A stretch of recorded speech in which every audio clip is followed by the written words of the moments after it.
Nice day for the top down. There he is. Dumb. Dude, that thing's gotta have 5 inches of water sitting in there. I would drive home and not come back. Well, guys, I feel like this video might have some random stuff right now. I got the car on some ramps. We are, here's your clue, ATF. We are draining the trans fluid. Why, you ask? You can see I globbed a lot of RTV on there after the fact that we put this pan on, and it was still had a leak. You see the cardboard? It still had a slight leak, so put the car in the air, ramps, put a jack stand under there just for good measure. But the ramps are kind of easy, and since I'm just doing a transmission pan, I don't need the car too high. So I'm gonna take this transmission pan off, clean it real good for a second or third time this is, and I don't know, I might try the Right Stuff gasket maker. I have this OEM gasket, but I'm thinking I might try the Right Stuff maybe without the gasket and just keep this just in case the Right Stuff doesn't work. Then I'll go back and try this maybe along with some RTV or the Right Stuff, you know, RTV gasket maker stuff. But I think I may just try this without the gasket and see what happens. Somebody mentioned on Facebook about maybe getting the pan resurfaced, which that's probably my last resort. I just want to maybe try these couple options first to see if it works. I mean, it's a $13 gasket, so that'll be my plan B if this plan A doesn't work, even though I'm on like plan D by now. So you're going to see a few things. I think tomorrow I'm going to head to Rx4Speed, probably without the car. I'm going to take this cover off and just let it drip for, I don't know, 24 hours or so. I'm going to save this transmission fluid because it's still good. John Deere High Guard I use. So other than that, yeah, that's about it. So again, this video is going to have some random things. I'm going to maybe film a little bit tomorrow, see what Rx4Speed's got going on over at the shop. And I do have some things I could do around here. As you might know, I am recording, if you watched the last video, I am just eating up this first tank of E85 just to burn any old gas that might have been left in there. And once we eat up this tank of E85, then I can refill it, and then we can go for a tune and maybe film some pulls. So that's the plan. That is coming. I probably had it used about a half a tank of it already, so I would say in the next couple of weeks, you know, once I meet up with the tuner and get everything situated, we should have that video for you. But this video is going to be some stuff that I'm doing on this car, and maybe some stuff tomorrow at Rx4Speed. So I'm going to just try and tap these flat carefully with a hammer, just to see if that helps before I reinstall it. Still got to clean underneath the transmission, that has a lot of gasket material on it, and that'll be fun doing that laying on my back.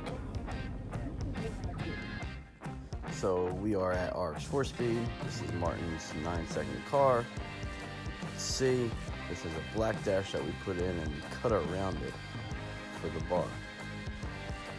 You kind of see, so we get a good angle. We cut along that seam there and we flapped it back over so that there wouldn't just be a gap in the dash, so the bar kind of wraps around the dash.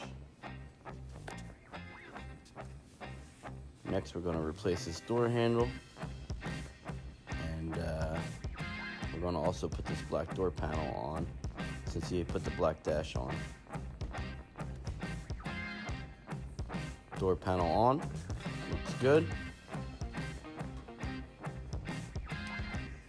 And the door handle was replaced as well with a couple 10mm bolts. There's the other door panel. So this is nice, looks all uniform, black on black. This is Martin's new intercooler. I believe it's an ATS 5-inch. He had a 4-inch on there, and he's upgrading to a 5-inch intercooler with a Noxona rotor turbo. There's some custom brackets he made for it. There's where the upper intercooler pipe comes through, and he put this vibrant fitting at the end for the lower intercooler piping. Looks pretty good. He also welded the lower fittings there. And here are the Hefner, not Hugh Hefner, the Hefner bumper supports. Pretty nice, and they're lightweight.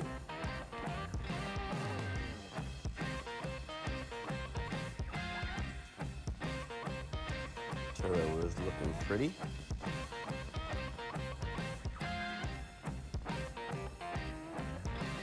Look at that manifold.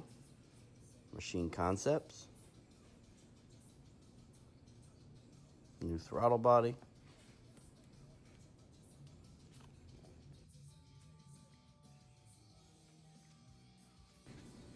Little hidden battery here.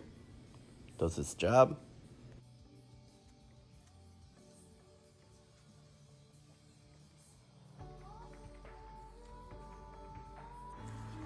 Here is the Carbonetics airbag delete. Really nice looking piece. Let's check it out. Fits nice and looks great with that new black dash.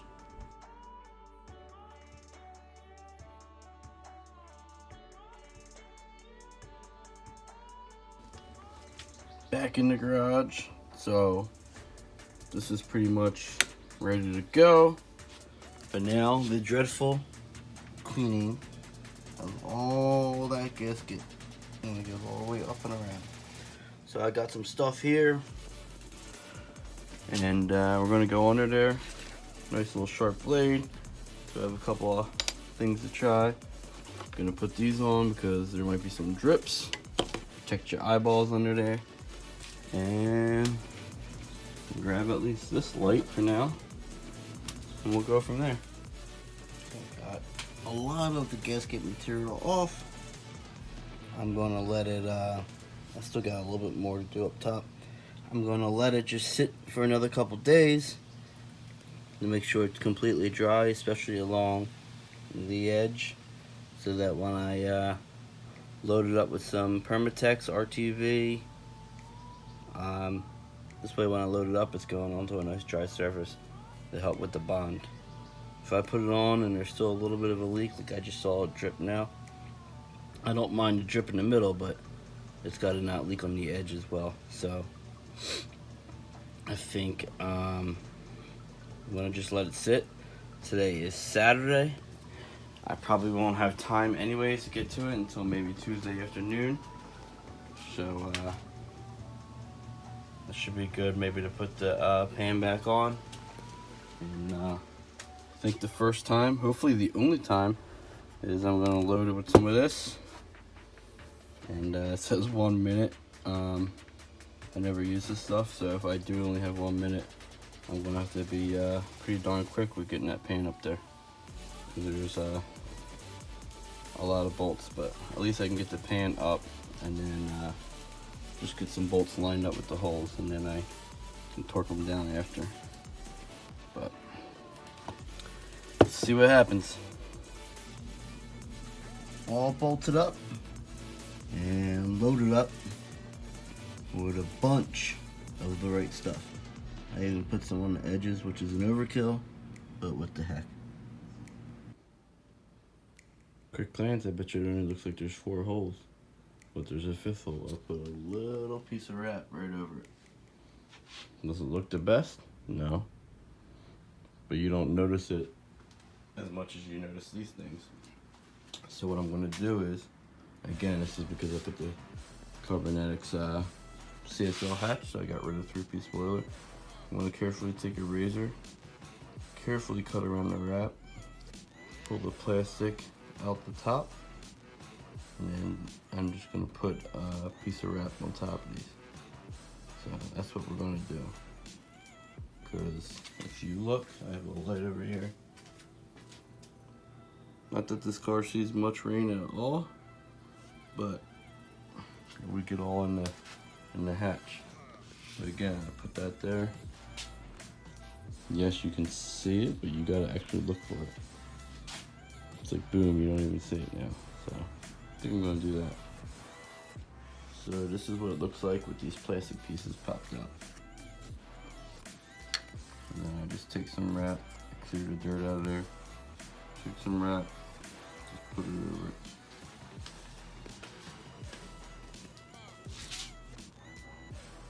Blends in nice though. A few feet away. This one's a little rougher only because it's like a little dent.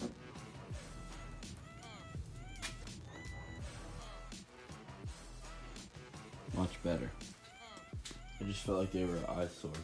Like this kind of bothers me. And that's only like that because the wrap underneath had a little bit of a tear in it. So, just cut. The tear kind of looked like that. But this wrap's been on here for what? Since 2016. For 4 years. But definitely looks much better.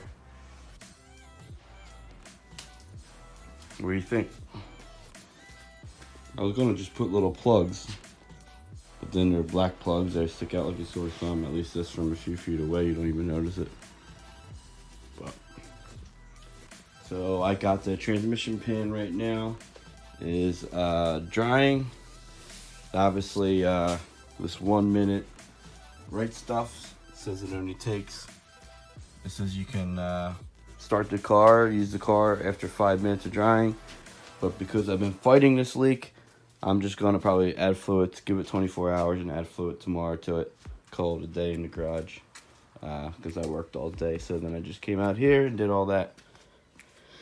And I might still see if I have some washers so that I can shut that with the AN line fittings. Maybe make some spacers. Not that I'm in that hurry to put a back seat in, but then I just did this because I don't know, it was just bothering me. I wanted to see if the wrap would stick to wrap.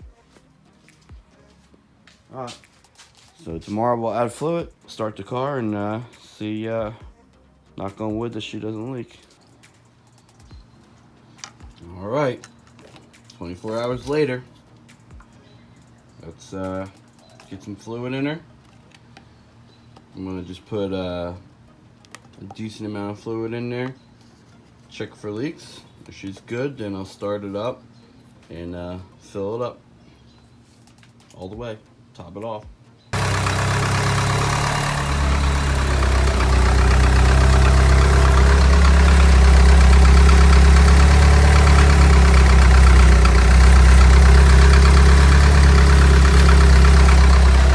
So far it's dry, keep an eye on it. So the only thing that seems to have a leak is this little center diff plate. The transmission pan seems to be sealed up fine, which I know this. I thought this thing always leaked before, but it was hard to tell because this was leaking too. So I didn't know if fluid was coming off the transmission pan and hitting that, you know, after driving. So I'm gonna pop this off and let it dry out. And probably do the same thing. Put some sealer on it, put some right stuff on it, and seal it back up. Let's do it. All loaded up. Let's see if it holds. I'm gonna let it dry all day. I'll probably come start it later today. It's like 8 in the morning, so I'll come start it after dinner time. All right, it's time to head over to Rx4Speed and see what's going on over there. Let's do it. We have some different parts here that are going to get sandblasted. This way, some of them are getting Cerakoted like the hot parts. And then we have some other parts that are going to get powder coated. But for all the hot parts, we're going to get all Cerakoted. Let's get it done. Manifolds are all sandblasted and ready to be Cerakoted.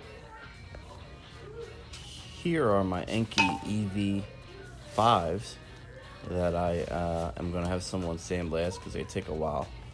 And then we're going to hit you with a surprise color. But here's some adhesive. I am going to glue these lumbar supports to the back of Martin's chairs.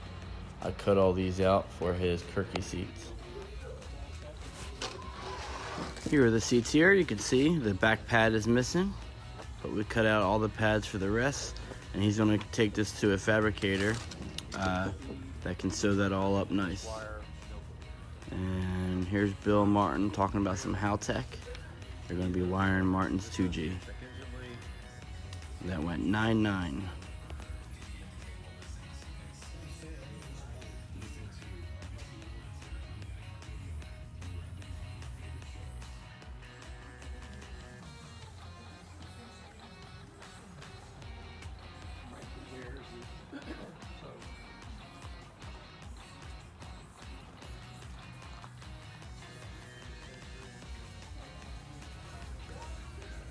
This is Mike's Clean 2G.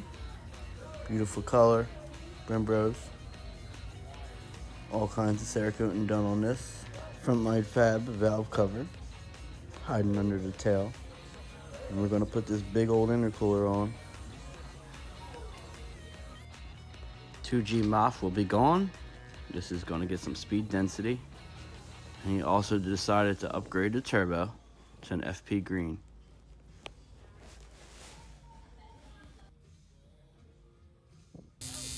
Fabbing up some brackets for the 4-inch ETS anodized black front mount intercooler. It's gonna look sick. Back in the Eagle's nest.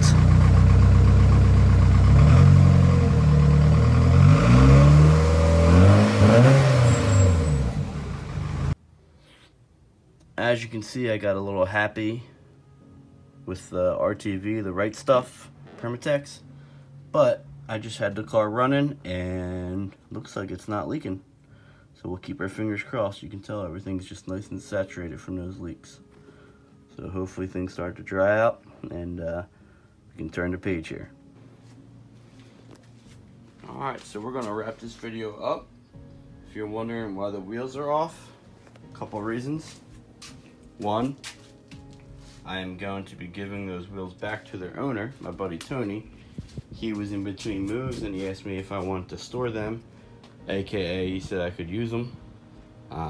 So my old wheels that you saw earlier in the video at Rx4Speed, my old wheels are getting, we're gonna get them sandblasted. We're not gonna sandblast them there because each wheel takes like 2 hours. It's not even worth the time. Some guy's gonna come over and sandblast them. So those wheels will get sandblasted. Gonna surprise you on what color I am gonna go with for the powder. So they're gonna get sandblasted and powder coated, and then while we have this thing on jack stands in its natural habitat, we are gonna replace these much worn brakes. I probably replace all 4 corners. I ordered them, so I'll probably just replace pads and rotors. I would like to get the wheel woods up front, but money is money and those wheel woods aren't cheap. But I was gonna go with Evos, but like 2 summers ago I decided I want to save some weight because this car has some added weight with some of the carbon fiber bits, not that they're heavy. Obviously I save some weight with the hood, with the little trunk, but then I add like a light bar there. You know, added all-wheel drive to this thing, added an automatic transmission, so these are a lot of things that add some more weight. Added a Jason Drew tag, so they all kind of add more weight. So you know, some lighter brakes up front would be nice, but that's down the road. I'm just doing some upgraded drilled and slotted, you know, some cheap Rock Auto ones, a little better than, you know, factory replacement. So thanks for watching. Like, comment, subscribe, ring the bell, make sure you follow Rx4Speed. Good guys, and yeah, thanks for watching, guys. Peace.